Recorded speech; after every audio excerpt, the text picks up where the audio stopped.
Well. Good afternoon, evening, boys. How's it going? Tough game yesterday. Yeah, Maybe we should that's a good avoid way it. to Maybe put it. let's talk about something. Let's talk about something more fun. Maybe. Gentlemen, I have joined the land of the enlightened. Matt Nagy finally broke me, and I am ready for change. Welcome to our side of the fence, bud. We got plenty of Uh, room. yeah, except we've been here for quite a while, and I'm getting kind of sick of it. I think I'm sunburned. I've been sitting out in the sun too long for this. Drew, welcome aboard. Club Dub Podcast presented by SportsMockery.com. Go ahead, give us a follow at ClubDub_podcast on Twitter. Follow us as well. You can see all of our names highlighted up in there again. Also, go to our website, find all this great Bears content that we're going to touch on in this episode today, because yesterday was a humdinger. I feel like I say that I'm coming up. I need to come up with like a new dictionary to start describing Matt Nagy-led football games, because I really don't have any more words to describe how painful we're getting. We're Trestman. We're at Trestman level.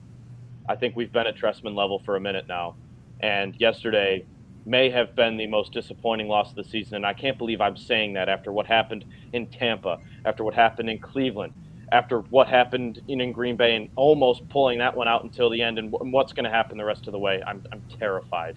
This team has just hit a level that I didn't think was possible under a coach who had the credentials coming in and coached under a guy like Andy Reid. It makes no sense, and it's a shame. But Matt Nagy's envelope has been sealed. He's done as the head coach of the Bears at some point here. We're not going to know when it is, but he's going to be out. There's no way he returns next season. That's not going to happen. I've got two things for you. The first is a fun stat. Matt Nagy's, we all know he's 0-4 out of a bye week.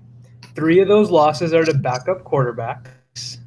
Brock Osweiler in Miami, Teddy Bridgewater in Chicago, meaning it happened in Chicago, and then yesterday, Tyler Huntley. Now, here's the best part. You look to the second half of that Pittsburgh game. Fields looked unbelievable. The offense was moving.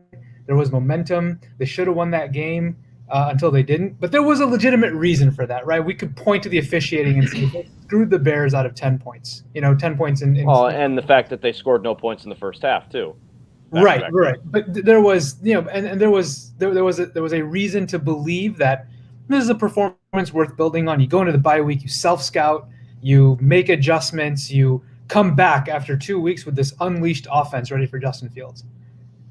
0 points in the first half against the worst pass defense in the NFL. And not just based on like garbage time stats. They are legitimately bad. They were, 30th in DVOA, I think, something like that? Yeah. They were legitimately bad. I mean, they were throwing cover 0. It's man coverage. I mean, they had wide open receivers at times yesterday. It was just like, oh my God, catch the ball. Like it's almost there, or make the throw. Almost there. 0 points in the first half. 13 points against the Ravens, and they lose. I know we'll get to it, but some of the coaching decisions in that game, holy shit. Yeah, welcome. Hey, man, we've been here a long time. Uh-huh. You're more than welcome to pull up a seat, but you're sitting in the 300 level because all of us have been courtside for a year on this. But look, it's never been this abysmal all the way around. Like all at once. I mean, look, having to call a timeout and then go for 2 when the math was that easy. You don't go from 4 points to 5 points. You go from 4 points to 6 points. And they burned a timeout. That timeout would have been useful. I'm just saying. Yeah, a lot of those would have been useful. All right, Chris, relax. Don't get on us yet. We're gonna absolve of our sins, because Eric and I both last week were pretty convinced that this team might have turned a corner. I think we all were. We'll talk about it. But this is not about making fun of us. This is about holding feet to the fire here, because that's what we're going to get to. Matt Nagy, winless off bye. They're now 0-4 in his regime. I don't think he'll have a chance for 0-5 next season. I firmly believe that this game really nailed the coffin. And to be honest, the Lions have been playing some pretty good football over the last couple weeks. Bears they're both on short weeks here, but listen, if they go in now and they lose, I don't know what's worse, losing to Tim Boyle if he plays, or losing to like Jared Goff. I really don't, but the Lions aren't going to be a pushover. They smell blood in the water, and the NFL's with as drunk as this league has been this year, they could lose this game on Thanksgiving. Well, the Lions have something to play for. That they need their first win of the season. They don't want to go, winless like they have before. So yeah, they have way more motivation going into this game. They're going to be at home. They need their first win of the season. So, and the Bears are trending in the wrong direction in every way possible. Their offense is, completely lost. Justin Fields is now hurt, their leader. So that's a problem on top of itself. The locker room appears to be finally, at its wit's end with Nagy, according to some of the recent stuff we've heard. So, it doesn't look good. The Bears didn't convincingly really beat Detroit last time. It was a 10-point win, but it was closer than the score appeared. Yeah. So, and that was at home. So now you're going into Detroit. I can absolutely see them losing that game. I wouldn't be surprised if they win, but still, this isn't far from a gimme the way this team's playing right now. Why can't Matt Nagy get wins off of bye weeks? Why? Because Preparation and all that sort of stuff has never been his strong suit. He's always been a motivator, a player-style coach. But when it comes to the X's and O's and understanding his personnel, understanding how to make adjustments, it's been a weakness of his, especially the past couple of years. And, every time he seems to run in to a proven head coach like a John Harbaugh yesterday, he always comes out on the short end because that coach – I pointed out a stat yesterday. When the Bears defense was on the field, Tyler Huntley went at Kindle Vildor 11 times in the game. He went at Jalen Johnson once. That is basic scouting. Identify the weakness and attack it over and over. Why? Because it works. And the Bears routinely don't do that offensively. How many times have they gone at Jalen Ramsey every time they play the Rams year after year? It's utterly baffling how they can't get even the common sense stuff right. Yeah. Also, one of those losses was to Adam Gase. Just think about that for a second. Sean Payton. You had Matt LaFleur last year, and then you had, John Harbaugh this year. But the first year was to Adam Gase. Anyway, all that aside, how sad is it that usually the Bears look at the Lions as this get-well game, and right now the Lions are looking at the Bears as a get-well game? Turnabout is fair play. Yeah, it's sad. And look, this Bears team, yes, we have to acknowledge the injuries. Absolutely just shredded with injuries. You look at, that secondary is not an NFL secondary in some cases. Obviously, Kindle Vildor is well documented, but who was playing single high safety yesterday on that pass to Sammy Walker? Deion Bush. He just came off IR after a long stay. These kinds of things, man. Like, they miss Eddie Jackson, Akeem Hicks, Khalil Mack, obviously. They don't have a bona fide linebacker next to Roquan Smith, who was everywhere. All of these things are fair, but it's just unfortunate because when I look at the defensive side of the football, I see a lot of older guys out there who aren't out there. And I was actually looking at ask me why I was doing this today. I was bored, but I'm looking at old Bears records and old rosters, and I didn't realize Akeem Hicks has been on this roster since 2016.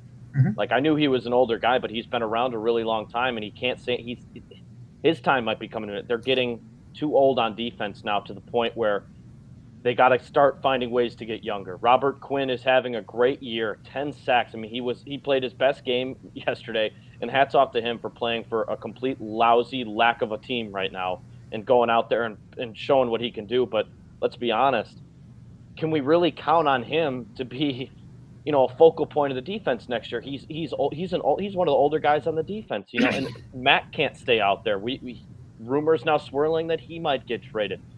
They don't have the youth anymore, and I think that's where the timeline has finally run out there. There's a couple guys that we look to build on, but other than that, the health of this team is just, you can't count on it for anything anymore. And the problem is the Bears are kind of stuck if you really look at the salary cap situation going into next year, because they've moved a lot of that money into the future trying to win immediately and save jobs.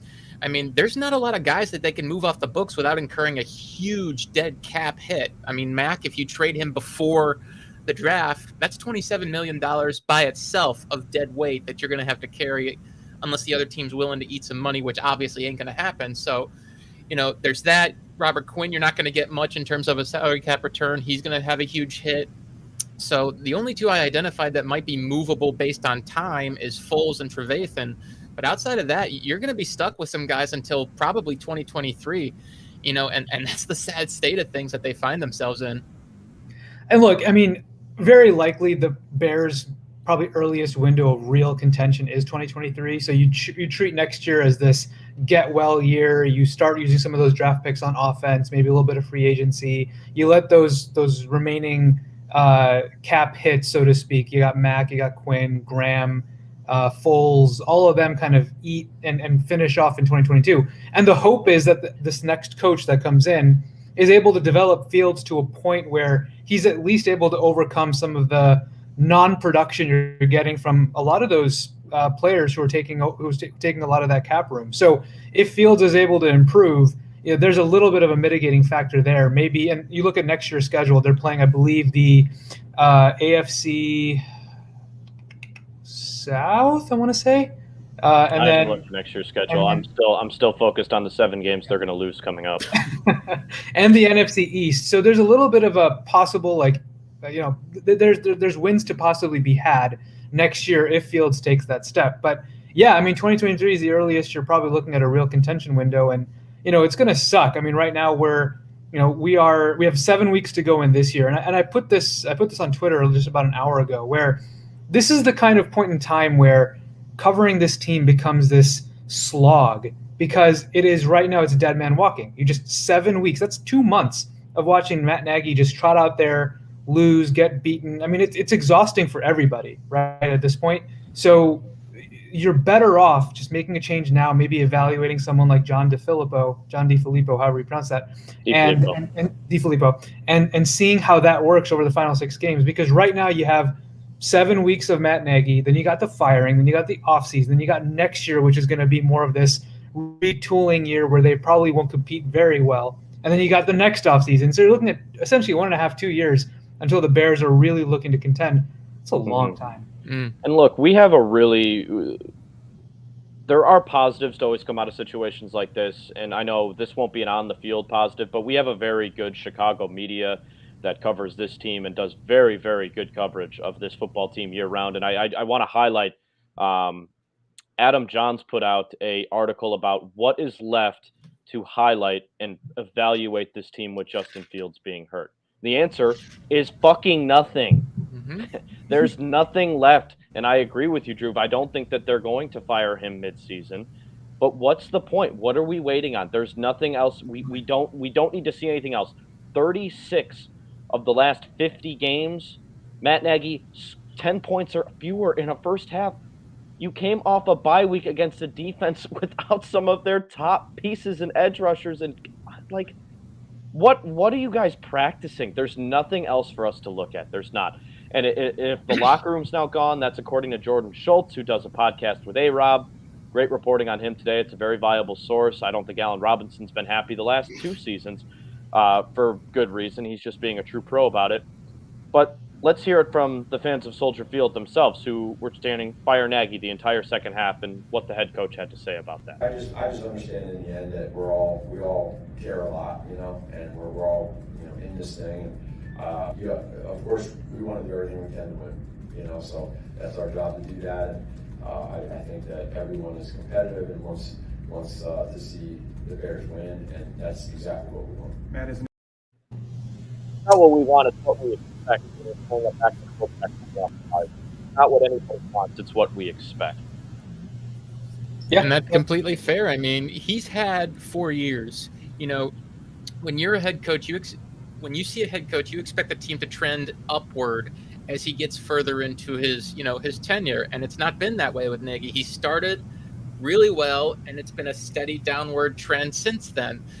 12-4, 8-8, 8-8, now 3-7, probably going to finish with a losing record. I mean, what else is there to see? His offenses have consistently been atrocious since he got here. Even in 2018, it wasn't all that great. Sure, they were top 10 in scoring, but it's easy to score when your defense is getting 36 takeaways.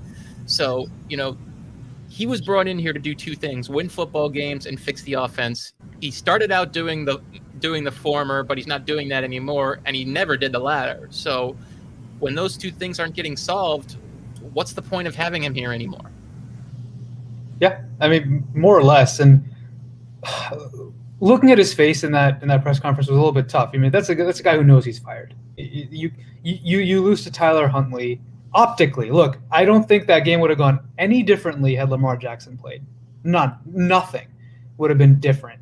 No. But optically, Tyler Huntley, like it's the Tyler Palko, Brett Hundley game all over again. Even Teddy, look, even with Sean Payton, even the Teddy Bridgewater game in 2019, it's that you can't have that.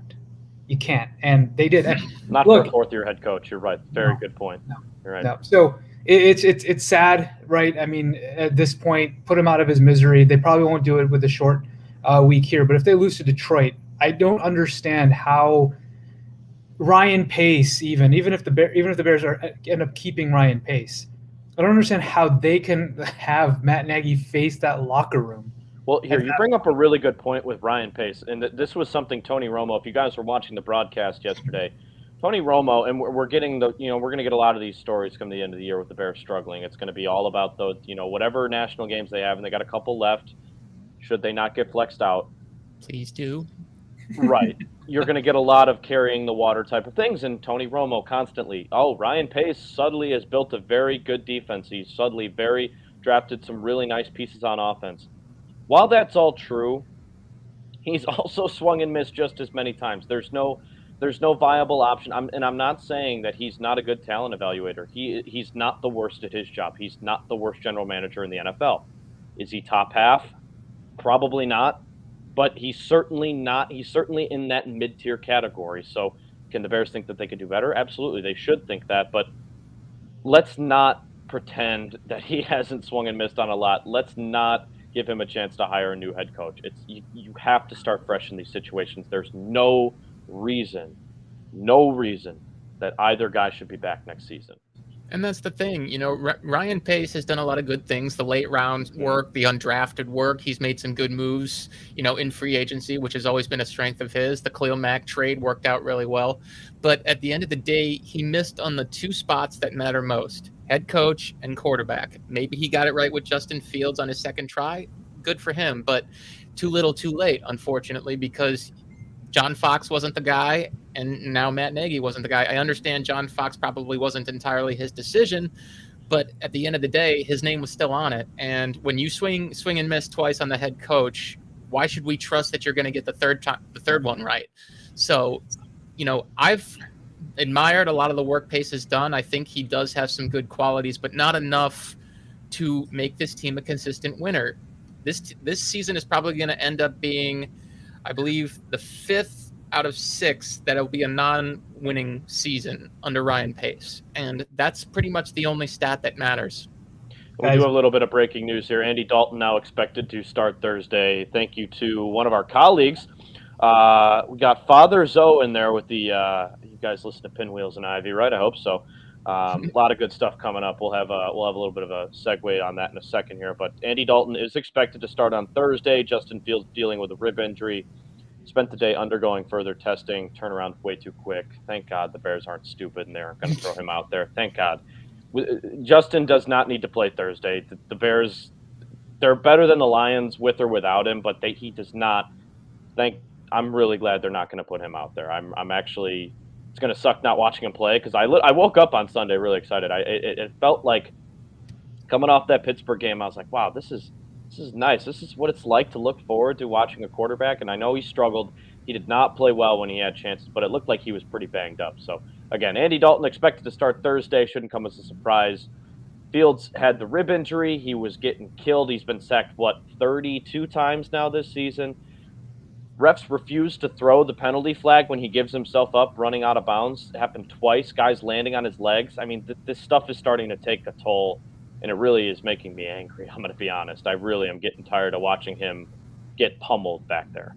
But yeah, no question. And the funny thing is, one of the sources I talked to from time to time told me that the reason Justin struggled against the Ravens was because basically the Bears men in blacked the Pittsburgh game plan, which upon watching, I'm like, yeah, that actually is an apt description because they didn't throw a screen until the third quarter, and that was after Justin was knocked out of the game. Not a lot of rollouts, not enough play action, didn't throw to the tight ends much, didn't throw to the running backs basically almost at all. So it just feels like the Bears consistently make things harder on Justin than they need to. The only short passes they tend to run are the curl routes consistently. They don't run a lot of slants. They don't run a lot of other things. So the fact that Matt Nagy can't comprehend simple things like that, stringing completions together, getting your guy, in a rhythm early in a game, this is a persistent issue that started even before Justin got to the Bears. So it goes back to that thing where Matt Nagy has a certain mentality offensively that just doesn't fit with what you need from your NFL offensive play caller. Regardless of the fact that they switched to Bill Lazor, it's still Nagy's offense because he still has the primary input in all of this. So switching play callers may have, given him some cushion from the backlash he was getting from the media, but it's still his offense. He's still dictating how he wants this thing to be run. And until he's out of the picture, nothing's really going to change. I'll give you an example from yesterday. I think it was the 4th and 1 play where the Bears took a shot on 3rd down, very close to being completed, and the Bears had to take a timeout because Matt Nagy's headset went out and he didn't know what the call was on 4th down. If you take a shot on 3rd down, everybody in the huddle better fucking know what the 4th down call is and that you're going for it.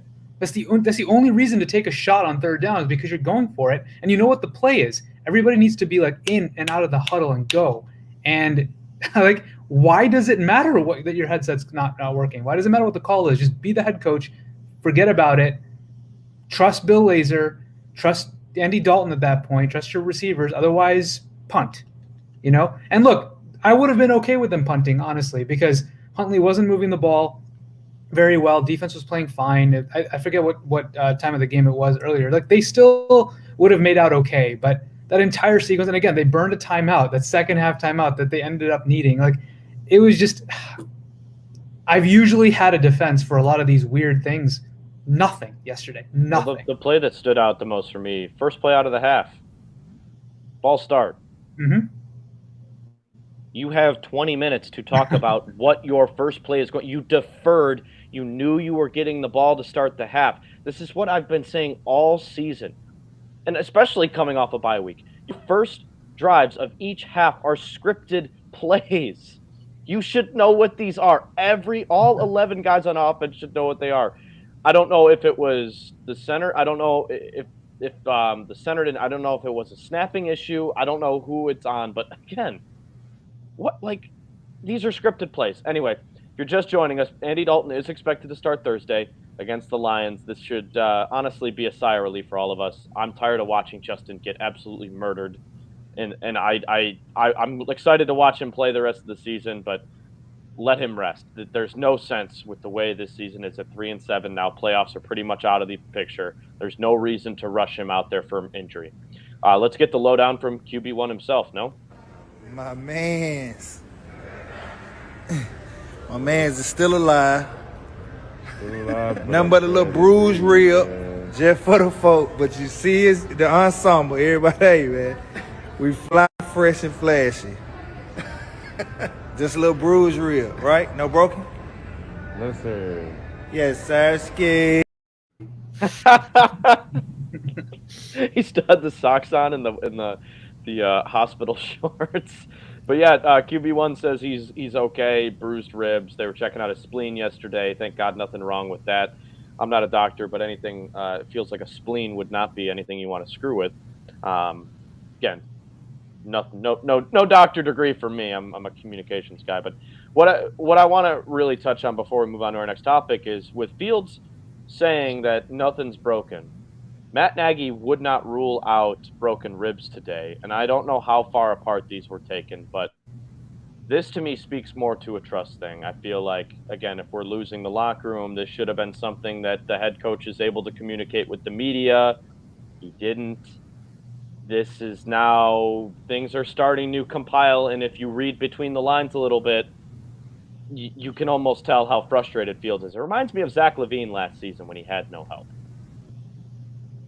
I mean, listen, it's not hard to believe at all that the players are pretty much done with Nagy at this point because he doesn't really have any answers for them. I mean, Jalen Johnson had a wild comment during an interview that I think we'll play eventually here. I won't spoil it too much, but it sounds like he's fed up with all the motivational speeches and whatnot that is supposed to be a Nagy staple. So eventually the message is going to wear thin when A, you're not winning, and B, you're losing in the absolute worst way possible, as you saw Exhibit A yesterday. So the bottom line is, as a head coach, if you don't have answers for what ails the team and it's evident, people are going to start to tune you out. And that feels like that's what's happening with Nagy. And as far as the injury thing goes, he's going to, die on that hill, the moment from right up until he's out the door, because he just doesn't believe in divulging injury information, because apparently he believes it gives the team some sort of competitive advantage, which it doesn't, because his team still sucks. So at the end of the day, you let him do what he wants, because it won't matter in the end, because he's going to end up being gone. Yeah, I mean, quite honestly, I don't hate the injury part so much, at least yesterday, or at least today, because it's never really been his nature to comment on actual, like, what's the diagnosis until maybe the doctors have put it, whatever. Like, that's fine. I won't kill him for that. I'm not killing him for it. I just think that he should know his quarterback's issue. I think they should be, there should be a close relationship. Yeah, and that's fair. It's just, to your point, I'm sure, Fields is probably like, I'm kind of done here. But look, to Eric's point, that Jalen Johnson comment is a doozy. And look, it's just one of those things that goes to show that if you're a player's coach, players will buy in and love you and everything and play hard for you as long as there is a semblance of an answer. And the Bears are clearly, just not, they don't have any answers to show. And it's about time where that message starts to tune out a little bit, and players are just like, yep, I think we're done here. Because you look at, obviously first year, everything was fun and great and everyone's having a good time. In 2019, they had that little run there, especially when they beat Dallas on the on national television at home. That was a big win for them. And, you could tell their momentum starting to buy in a little bit. Last year, obviously, they went on a 3-game win streak. This year, they have a rookie quarterback who is supposed to be the face of this franchise going forward. He is taking hits at a crazy pace. Everything else just looks discombobulated, and they have a lot of injuries. And I could totally. I've seen a lot of clean Mac Jones jerseys leaving Gillette Stadium this season, where he's been held up nice. And it brings me to a point, but it brings me to the point of, for one, look at, if we're going to talk about new head coaches next year, and we're going to talk about it all offseason and things like that, but I just want to point out one thing. Justin Herbert and Justin Fields, they're not the same quarterback, but they have very similar traits. Fields a little bit more athletic, but they both have the gunslinging arm. They both are going to have a new head coach in year 2. And this video, if you guys watch Sunday Night Football, look at the easy plays made for Justin Herbert and the stat lines that he put after the game because of this. And guess what? They won the damn game. Terrell Edmonds, Danville, Virginia. Trey Norwood, Oklahoma. Again, play action. Herbert guns one over here. Herbert throws. That's caught. First down and more. Mike Williams will set up for him. Hangs in the pocket. Fires along the sideline. Holds it. They just do get the play off. Herbert, a dart again. Caught. Touchdown. Eckler on the money. This one is on the money. This one is caught by Key. 45 seconds. Herbert. Again, a short pass underneath. Close numbers. 1st and 10. As he throws, that's caught by Guyton, and Guyton down the side. Herbert gets his feet, fires across midfield.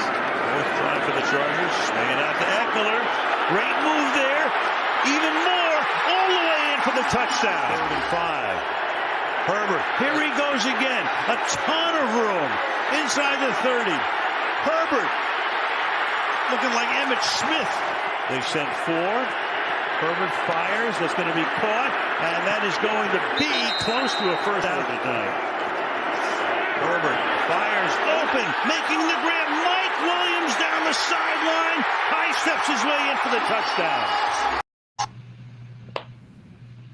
Look at that highlight tape and tell me Justin Fields can't do any of that. It took till about 45 seconds in for a throw to be made in the seam up the field for more than 20 yards. Other than that, drop off, screens, drop off. Oh, I'm going to run a little bit. Oh, here's a guy who's open 10 yards down the field. Let your skill players make the plays. You have David Montgomery. People forget how good he is because he keeps getting thrown in the cannon fodder of this offense. Like, let David Montgomery make plays. He's a great pass-catching running back. Throw Herbert out there. He also showed you a lot of and it all just gets thrown away so quickly. It's like the short-term memory is just not there for these guys. That was Justin Herbert last night, probably the second most exciting young quarterback in the league right now behind Mahomes. No question. Sorry, Drew. I mean, if you just look at the play decisions, dump-offs, screens, crossers, slants. These are all high percentage pass plays. They make it easy for a quarterback. They get them into a rhythm. I mean, the more in rhythm a quarterback gets, the better he gets later in the game when he starts taking some real shots down the seam, down the field. And when they've done that with Justin, which hasn't been often, but when they have, he's looked like a franchise quarterback is supposed to look. He looks confident. He looks calm in the pocket. He looks all those things. The problem is the Bears don't have an offensive identity, and we've touched on this subject over and over and over. It's like they're trying to be something completely different each and every week, and that's not how you're supposed to operate in the NFL. You're supposed to operate the same offense with the same identity with a few wrinkles thrown in to try and throw off the opposing defense you're facing that week. It's not supposed to be rocket science, but they treat it that way. Yeah, they do, and there is something to be said about constructing a game plan to, attack a weakness. But I don't know if they're either not scouting the weaknesses well, and they're just doing something that doesn't make any sense, or their players just suck at what it'll take to win, that week, whatever they think it'll take to win that week, which is also a problem. So it's unfortunate. Hopefully the next coach is able to keep it simple better. But I don't know. I just watched that highlight tape over and over again, and I look and Austin Eckler's a talent. Yes, he's not like Alvin Kamara level, but he's right there. I'm not saying David Montgomery has to be 90% of your offense like Kamara and Eckler are, and like Aaron Jones and Devontae. I'm not asking him to do that, but he's so talented. And when you have Cole Kmet coming off his best game and he has 2 catches, I mean, like, why? Well, guys, I mean, if you're looking for evidence, just look at one of the biggest plays of the game yesterday. That's dump off out screen pass to Mooney. Get the ball in his hands, get him a couple blocks. He takes it 60 yards for a touchdown. Why can't you do that more often? Because he's got the talent to do stuff like that. So does Montgomery. I mean, it just defies logic that they can't do the simple things like that. I mean, not only do they not do it often, but even when they do it, they do it once and then it goes away again. So there's just – it seems like they're trying to It's like they're arrogant. They're arrogant. Like they're committed to these plays working. I pointed this out. The way they seem to run their offense in terms of the passing game, at least, it feels like Nagy's sort of trying to create the Arena League in terms of his style of offense, in that I'm going to have a bunch of receivers and I'm going to attack downfield, because that's basically what the Arena League was all about. It wasn't much about the running backs, wasn't much about the tight ends. My quarterback's going to sit back here and he's going to sling it down the field. And unfortunately, that too much of that identity just doesn't work in the NFL, because most of the time the line can't hold up like it can in the Arena League, because the pass rushers are way better and the coaching is way better. So, and I say this because for those who somehow don't know, Matt Nagy played in the Arena League, so that's why it's probably part of his identity, and sort of goes back to that comment he always makes: "Be you." So it's not hard for me to think that sort of trickles into how he constructs these game plans. So unfortunately, it can work from time to time, as sort of we saw against the Lions and at times against Pittsburgh. But when you don't have the offensive line to handle something like that, it's going to turn against you really fast. Yep. Yeah, and I think a lot of that is also just the success they had in Kansas City with Alex Smith, and they turned him into an aggressive downfield passer. And a lot of that was thanks to what Nagy was installing in the playbook and part of stuff that he was calling. So there has been this dogged belief that, look, Alex Smith, one of the most conservative game managing quarterbacks of, just his name is synonymous with game manager, and we made him this, downfield attacking aggressive quarterback. I can do that with any quarterback. And I mean, I understand why he feels that way, but at the same time, it's clearly not working because you don't have the personnel that Kansas City has. You don't have what their offensive line was back in the day. Don't have Tyreek Hill. Don't have Travis Kelce. You have players that are not really 80% of that. So, I mean, it's not even close. Yeah, you watch Travis Kelce play football, and you watch Tyreek Hill just make smart game moves like yesterday to seal it with he caught a ball 5 yards out, stopped on a dime, made a guy miss, got the first down, ended the game against the Cowboys. Just the little things like that. You're right. They don't have that talent. It's just.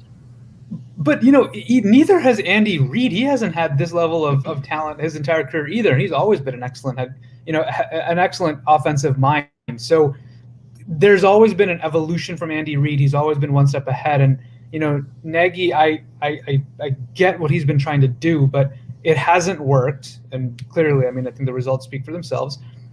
And now there aren't answers. And so I think that's exactly where that line is drawn, where, okay, well, your coach's scheme hasn't worked in where he's at, and there aren't any answers on how to correct it, no matter what they've tried. Yeah, they tried to blame it on not having a running game last year. That didn't work because we have a running game this year. Montgomery missed a few games with the knee, but then you had Herbert come in and fill in just as well. Now, it's a bunch of bogus. They don't know what they're doing, and I think that we've all now had, and that includes Virginia McCaskey, who they cut to in the booth being super happy about that. I'm sure she was just as disappointed as all of us. Did you not see the screenshots of what happened at the end of the game of her? No, I didn't. I missed those. Oh, man. She had, her both hands on the side of the head like this when it all went wrong. Oh, God, what a picture. Oh, no. Yeah, I mean, I'm sure she's had it too. We all have, including our Facebook chat. And I don't know how I want to get this implemented into a segment, but this is an inside look at sports mockery. So if you're tuning into the Club Dub podcast right now, you're getting a little bit of an insight on how we do things. So Matt, Father Zoe, host of the Pinwheels and Ivy pod, posts the tweet from Ian Rappaport. Andy Dalton expected to start. Someone tell me what movie this is from, because I'm not Planes, really. Trains, and Automobiles. That's what it is. Okay. Should use Thanksgiving classic, by the way. Oh, man. Well, here's what Drew thinks the title should be. Yeah, and honestly, you know what, Drew? You're kind of right, because that's my final take tonight. I'm going to talk a little bit about Andy Dalton. He was the hero the Bears needed until he wasn't, okay? I'm just kidding. You're right. This is a little bit of an inside look here at how we do things at Sports Mockery. A little bit of a look at our Facebook chat that's lively all day. It's how you guys get all your great news on sportsmockery.com and everything else under the sun. So just thought that'd be a quick, funny segue. Before we get to the defense and Roquan Smith, just want to thank everybody for tuning in. Thanks for all the comments. We appreciate that. We got a lot rolling in today, which is really nice to see. Keep those comments rolling in throughout the show. We'll do some questions at the end. I know everyone's going to want to know who's your head coach, and keep throwing them away. Keep throwing them. We answered them the last couple shows. We'll continue to do so. The Fire Nagy chants, all that. We'll address it all. Roquan Smith had an amazing game on Sunday. 17 tackles. That's a career high for him. I should take down. I'm not sure if he played 100% of the defensive snaps. I believe he did, but don't quote me on that. Roquan had a great game, though. He was everywhere. He seemed like one of the only guys out there that still cares. We heard Fields talk about it last week. He's the leader on defense. It's nice to hear guys care when your team is bad. Roquan is earning his money. It's just, it's a shame that the Bears are in a weird spot where I think they're going to pay him. They should. They'd be dumb not to. But at the same time, with their cap issues, and they might need positions of need elsewhere, we'll see what happens. But either way, man, watching Roquan yesterday was a treat. The only positive takeaway from that game. Literally just manifesting himself wherever the ball was. It's absolutely incredible watching him play football. And yeah, I mean, signing him to a long-term extension is the easiest decision the next general manager is going to have to make. So, I mean, they should have done it. They should have done it before this season. He's just making more money with each game. And look, yesterday was the first time he declined to speak with the media. He has been in front of the media, owning up to the Bears' defensive or whatever, just team failures every game. And yesterday was the first time he didn't do it. And look, I don't blame him. Like, after a game like that where he was literally everywhere and they let things, slide on that last possession a little bit, especially, mainly because of the secondary, messing up 3 different times. Man, that's heartbreaking, and you feel for him. But he is absolutely the leader of this defense for hopefully the next half a decade, after this season. So, tough to watch that ending. But yeah, he's exceptional. Let's hear what Jalen Johnson had to say about Roquan. You were talking about picking everybody's spirits up on the sidelines at the end. Did anybody address the locker room after the game? Any individuals kind of stand up and talk in the locker room? Nah, I mean, honestly, how many games have we lost in a row? 5. Yeah, there's nothing to talk about. What are we? I mean, you're not going to beat a dead horse. I mean, like I said, we're all men. So, I mean, coming in here and saying we got to figure out a way, I mean, to me is BS. Like, we're not going to keep talking. Like, we got to find ways to win. We got to just get it done. I mean, whatever it is. I mean, like I said, whatever it is. But there's nothing to keep coming in here and talking about and having all these rah-rah speeches. Like, we've had 5 weeks of rah-rah speeches. So, I mean, I don't think that talking is anything that we need to be doing. So my fault. That was the quote on the locker room. But we did hear Jalen also talk about Roquan as well. And so this is now multiple guys on the team calling Roquan a great leader. And I think that's something now going into the next couple of seasons under a new regime and a new head coach. I think it's very important that this guy sticks around. People seem to flock to him, and he seems to flock to the ball, quite frankly. So I'm a big fan of Roquan. We've all been saying it all year, even last year. He's got the only pick 6 on the season for the Bears. He's forcing turnovers and he's everywhere. It just seems like he's a guy that you want in your corner. And I think him and Jalen Johnson are both guys. They're fed up. They're fed up. And who can blame them? And they're the younger guys on this team. This isn't Robert Quinn we're talking about, who is having arguably his best season as a pro thus far. 10 sacks in 10 games. Is he making Khalil Mack expendable? We'll touch on that. But think about all of the this is the oldest roster in the NFL. We heard all about that in the offseason. The Bears are old, blah, blah, blah, and that's because of some veteran quarterback stuff. Yes. But think about all these guys that want to win a Super Bowl that have not won a Super Bowl. Khalil Mack came here because he was committed to winning a Super Bowl, thought the Bears were close to doing so. There's a lot of these guys in the same shoes as them now who no wonder they're losing faith in this locker room, right? They're older. They don't have a lot of time left in this league. The NFL, you don't play. You're not everybody is Tom Brady. Hardly anybody is Tom Brady. You don't play past 35 in this league. It doesn't happen a lot, at least not at a high level. And that's where you start looking at guys like Robert Quinn and Khalil Mack, and it's like, well, maybe these guys are going to demand a trade. Maybe they will get traded in the long run, and it just makes everything kind of fall apart. It's unfortunate. I mean, the thing is, though, the defense is banged up. They haven't looked the way that you're used to seeing them look. But when those two were together, the pass rush was, at times devastating. They had 6 sacks yesterday. They led the league for a while. I think they're still near the top of the league, especially after yesterday. So this defense can play well despite the age factor. If they can get themselves another cover corner to pair with Johnson, they might be a pretty decent defense next year, even if they have to keep the older guys in place. So, there's at least some hope in that regard. It's a question of, can anybody fix the offense? Can somebody get Justin Fields going and get the passing game going? Because that's really what you're leaning on for hope right now, because they're not really in a good position to just hit the reset button right now. So they need to think about, okay, we need to be careful with our future resources, and we need to find a way to see if we can make this team competitive, whoever's in charge when that time comes, for 2022, and then we can sort of, redistribute in 2023, do a little spending. We'll be back in the first round of the draft, and then we can go from there. Yeah, and look, the reality is, and I touched on this earlier, all of it is dependent on Fields taking that next step and being good.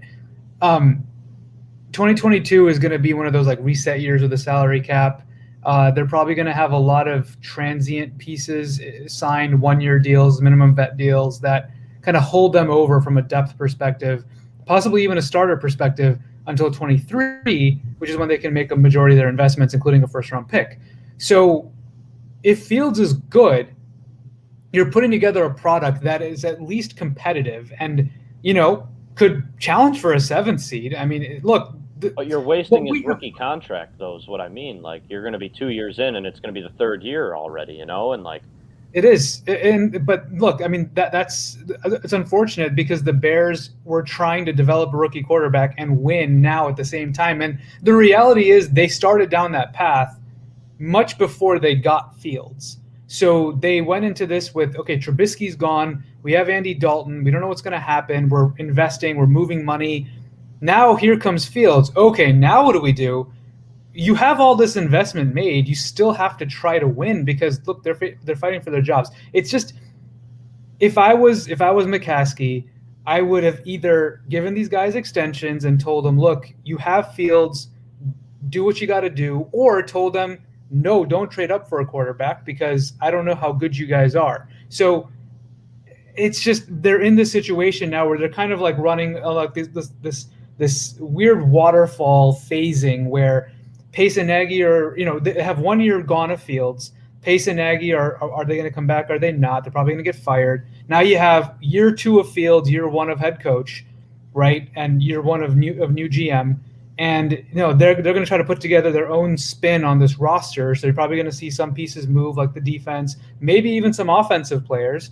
And now you end up going through 2022 was like a lost year. And now 2023 becomes year 3 of Fields, year 2 of head coach GM, which is where you start to see or hope and expect results. So it's unfortunate. They may have messed up their timing, but look, it's they just have to hope that Fields is the guy, because if he's not, then we're looking at 2024 probably when the Bears have their next quarterback. I'm not too concerned about Fields not being the guy. He just seems to have those hints of progress, and you see it. He just needs help. He needs help in the wide receiver category. He needs help in the play calling category. And this is an interesting, as we kick off the question segment here, this is a question I want to pose to you guys before we get to comment questions. What about Ryan Day from Ohio State? He's got 5 years left on his contract there, 5 or 6. They signed him to an extension. So he's locked up in Columbus till 2026, unless you can get him out of that. But what about Ryan Day? He's had NFL coaching experience, not head coaching experience, but he's been a quarterback's coach, I believe, for the Eagles and the Niners. So he's been around. He's familiar with Nagy, which I know no one wants to play that game. But what about putting him with a guy where Fields had so much success? I mean, it makes sense. I mean, he's had a ton of success at Ohio State. He's known as an offensive guru. He's proven that year after year. He's had elite talent to work with, obviously, so that's sort of, you got to be careful about that. But, the connection to Fields is the obvious one. He knows Fields. He knows exactly what he does well and exactly how to get the most out of him. So in that regard, it's logical. The problem is you're going to have to buy him out, which is going to be really expensive. And 2, does he really want to leave? Because he's got a pretty sweet setup there at Ohio State. They're in no danger of firing him. He's winning year after year. He's probably going to be in the playoffs again this year. So, I don't see any reason why he'd want to leave, for the NFL, even if it is to reunite with Fields. I understand the logic behind it, but honestly, I don't see that happening. Agreed. Scheme-wise, it's a good fit. Play calling-wise, he is awesome at Ohio State. The question becomes, can he recruit NFL players to his program if you join the Bears, and then can he command an NFL locker room? And you won't really know until you interview him and see how he operates. And it's kind of one of those like leaps of faith you have to take. But logically, it's a good fit. And quite honestly, he's built obviously a very good offense at Ohio State, even beyond Fields. Now their next quarterback's playing well. That offense is awesome with some really great wide receivers in Garrett Wilson and Chris Olave. So it's a logical fit. Sometimes it works, and clearly you're, I think, 3 now of Cliff Kingsbury and Kyler Murray starting to see a little bit of fruit. Although honestly, Kingsbury I think has really, really grown as an NFL coach beyond just a good play caller. So there's evidence that a college coach can come in and grow. So hopefully that's the case. If the Bears decide to roll with someone like Ryan Day, there's hope that maybe he can develop into that. But again, how much of this are you doing for Justin Fields versus how much are you doing this for kind of the rest of the roster and kind of your overall perception of what Ryan Day can do? And I don't know if there's a right answer. So it would be a very interesting gamble.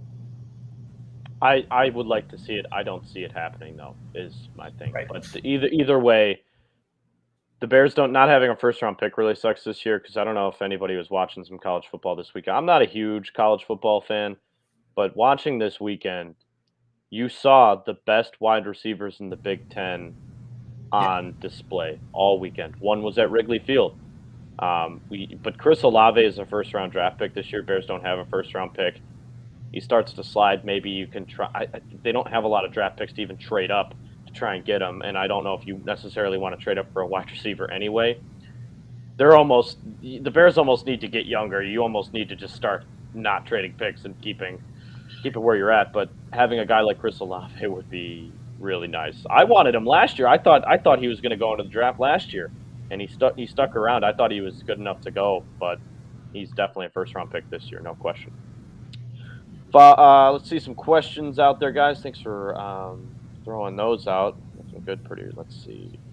I guess we'll start with this one. It's not really a question, but all of us, everyone who said we were finishing 6-3, raise your hands.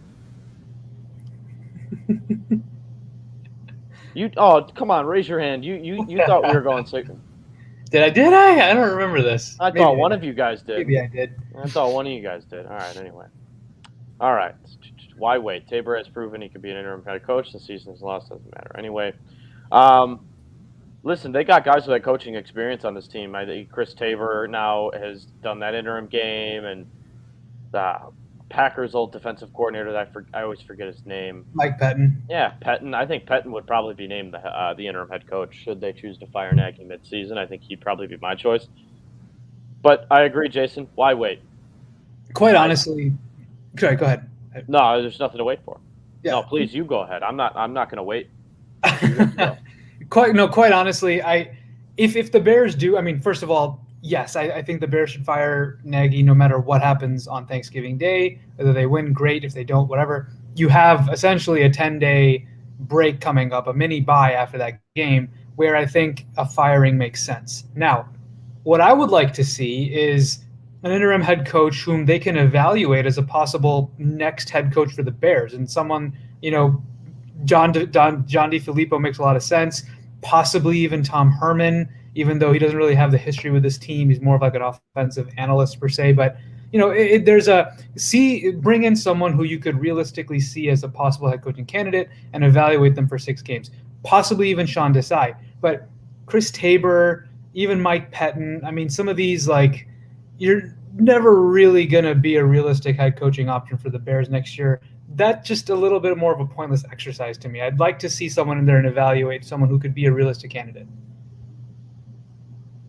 All right. Let's see.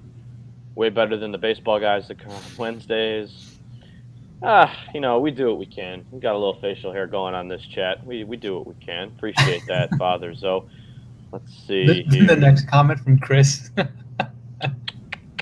Which one? Oh, those guys must be idiots. Damn. Oof. Can't be that bad. All right, let's see. Questions. Who do we got? This isn't a question. I don't know who Kevin Lorette is. We talked about this. I don't know. Is he calling me Kevin Lorette? My last name's Wells. I don't know if he's referring to me here, but this was when I was talking about this topic. Last year, mirror image. Last year, go Lions for this nightmare to go away. Fair. I think a lot of people feel that way. I don't think you're wrong to feel that way. I will never root for the Lions. I'll always root for the Bears, no matter. And I'm never going to root for a team to beat the Bears, even even as much as I want to see Matt Nagy go away. You know, we're all too big of fans for that here. I would like to talk about this one real quick. Yeah, that's a good comment because he's right. I think this is a little bit more nuanced, and the reason why is the Bears thought they had their, quarterback of the future in Mitch Trubisky. And when they failed, which I think was fairly obvious in 2019, they have spent the last several years really just doing whatever they can to fill those gaps. Because when your quarterback sucks, you have a lot more glaring holes on your roster that you need to try to fill. Offensive line, defense, you need to invest in so that you can keep games closer. You're kicking contracts down the road. You're signing overpriced veterans. You're making these crazy trades because you're doing your best to try to fill those roster gaps. Because Trubisky was supposed to elevate the team and he didn't, and so that's where you have all this investment because they're desperate to win. Matt Nagy needs to win. Ryan Pace, in theory, is joined at the hip with Nagy, and so he needs to win. So they're making all these investments. Now they have Fields, and if Fields is good, he is your elevator. And so you don't need, in theory, to try to make all these crazy, risky investments to go get your guy, to fill gaps that won't exist as glaringly if you have your franchise quarterback. So this one is unfortunate that the Bears are in this situation because, again, it's a Pace problem that he missed on Trubisky. But the salary cap piece of it, you go back to early days of Ryan Pace, he was very good at managing the cap. He was, taking chances on these rising free agents who hadn't really had their opportunity, who he thought, could have strong potential. The guys like Pernell McPhee and folks like that. That was his MO. So, and then he went for it with Trubisky, and obviously they didn't win. Well, and the Kevin White swing and a miss too was a big one. You thought you had a wide receiver one of the future. I mean, that's a pretty big miss too. Exactly. So when those picks don't work out, which again is a Pace problem, it brings all these needs kind of to light. And so I don't think the Bears are going to have a cap issue going forward after 2022 because you're kind of resetting from a roster construction standpoint. But I feel like this one's just a little bit more nuanced than everything else. But his draft misses, sure. I mean, that's fair game. Some of the Jimmy Graham and Andy Dalton contracts will go over into 2023 as well, just because they put some void years in there to make it easier on this year to go out and sign guys like they just signed the defensive end from Seahawks, the older guy. What's his name again? Sorry. Bruce Irvin. Bruce Irvin. I don't know why I wanted to say Irv Smith. I got NBA on the brain because the Bulls are on right now, so we're going to get around, let you guys go watch that and Monday Night Football. But any other questions we got in the chat here? Let's see. Ted with a big one here, and I got bamboozled by the first-time GM, John Lynch. He's a gambling degenerate with Antonio Brown's ego. He's always bidding against himself. Who's he referring to here? I don't know if he's referring to Ryan Pace or John Lynch there, but I don't know. I don't know if I necessarily agree with that. Chris, one of our best followers. Appreciate you always tuning in every week, man. My prediction for the remaining games, 3-5. I think they could beat the Lions. Tend to agree with you. All right, Ted did clarify. He was talking about Pace. Okay. Ramirez, Diego, there's no players that could save the Bears season. Remember, people, it starts the owners down. You're right. It does start at the top. We heard today, too, last piece of news we'll talk about before I go on to my final take when we wrap up. We did hear today from the Bears blog that Ted Phillips not going to be around after 2023, Eric? It was an interesting comment because it kind of came out of nowhere, and the more you think about it, it does make a certain sort of sense because in 2023 is right around the time where you expect the sale to finally go through for the property at Arlington Racecourse International. So maybe the Bears are keeping Phillips around to sort of get that situated before maybe he decides to retire because he's going to be around 66 years old by that point. So maybe he's thinking about stepping down, or maybe it's his contract is going to be running out and the Bears don't want to just outright fire him. So they're just going to sort of let his contract play out to the end and then look for a new president after 2023. It's all speculation, but it was a very interesting comment and sort of gives you an idea of where this team might be going in the near future. Right on with that. Well, we'll see what happens with Ted Phillips and certainly going to be a lot of questions. Bears and Lions this week. They will face off in the Thanksgiving Happy Thanksgiving to everybody. Hope you guys all enjoy it. Don't let the Bears ruin your Thanksgiving should they lose the game. We'll see. I mean, like we said earlier in the podcast, you want to go back and rewatch once we finish up here. Eric touched on it. The Lions have something to play for. Bears really don't. Playoff hope's pretty much out of the picture now. 16-13 loss to the Ravens on Sunday. It just continues to get worse. But there are some positives. We talked about those, but I do want to talk about one in my final take here, and that's Andy Dalton. Listen, there's so many bad backup quarterbacks in the NFL. We're getting to the point in the season now where we're starting to see guys get banged up. You've got 300-pound linemen landing on top of you. You're getting COVID. Some guys aren't vaccinated, like Aaron Rodgers, who lie about it, and then they have to miss a game, and you have to rely on your backup quarterback to come in and play. Jordan Love looked terrible. I know it was his first start, but that's tough. You don't have a good backup quarterback and your contending team. That could come down to haunt you in the playoffs. You got to start Jordan Love in a playoff game. Should Rodgers get COVID again, it's very possible. There's a lot of things like this. But other backups that we've seen so far this year. Josh Rosen, he's been terrible. Davis Mills has been terrible. Mike White had a really good first game. After that, completely fell off. Interception after interception after interception. For a guy to take so much flack from fans, including myself, because everyone wanted to see number one play quarterback, yes. But to take so much flack and to then just be told, you know what, because of your injury, you're not going back out there, and to do what he did yesterday, throw a couple touchdown passes, just be ready to go, be the ultimate professional, the ultimate teammate. Give Bears fans something to cheer about. That's enough to say thank you, Andy Dalton.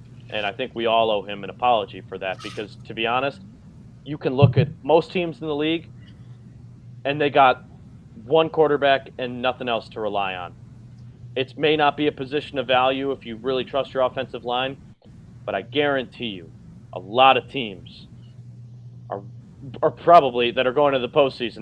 Not probably. I know a lot of teams are looking at the Bears situation like, wow, I really wish we had a backup quarterback, a guy that we could rely on like Andy Dalton. So, Andy, thanks for yesterday. It was fun.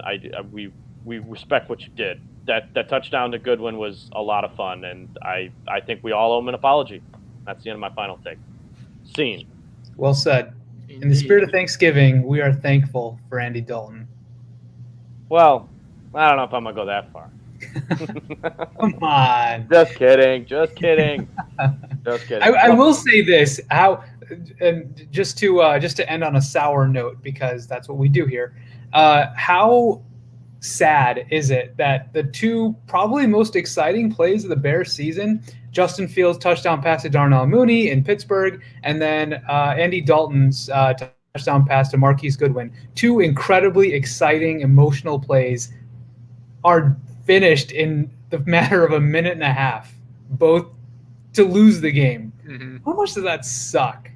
Like, sums up the Bears season pretty much. I mean, it's been that way really since the Green Bay game. Every time the offense seems to get on track and build some momentum, the defense immediately coughs it up. I mean, Justin Fields leads a touchdown drive to cut it to 17-14 against the Packers. Defense immediately gives up a touchdown.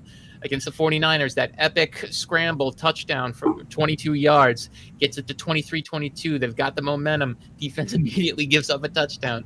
We saw what happened in Pittsburgh. He leads them down the field in the fourth quarter, less than 2 minutes left. Touchdown to Mooney. They got the lead. Shortly after, Pittsburgh hits a field goal to steal it, and then we saw what happened, yesterday against the Ravens. Huge touchdown pass to Marquise Goodwin. All you got to do is get one stop. Ravens go right down the field in just over a minute and score.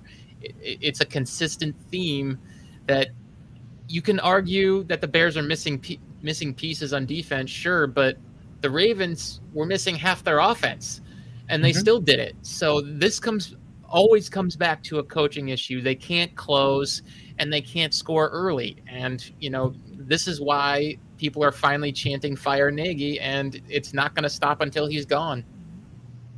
Well said. There you have it. Club Dub Podcast presented by SportsMockery.com. Appreciate all you guys tuning in. You see our Twitter handles in the bottom left-hand corner. Go ahead and give us a follow there. Bears are 0-4 off the bye. They're 3-7 on the season. They lose to the Ravens 16-13. probably the worst loss of the season. I think I've said that 3 weeks now, but I think that one was probably the worst. Got the Lions on Thursday. Thanksgiving, Turkey Bowl Classic. That one is the early game at 11 o'clock. Hope you guys enjoyed that one. It will be Andy Dalton. Had a little breaking news on the show as well. We touched on Andy Dalton will likely start that, according to Ian Rappaport of NFL.com. Fields still dealing with those bruised ribs. Thank God he's not playing. I'm thankful for that. Don't rush him back. Let him play out the rest of the season against some bad teams, but let him get healthy. We don't need to see him out there to get crushed in a season that is now lost. I am deeming it lost.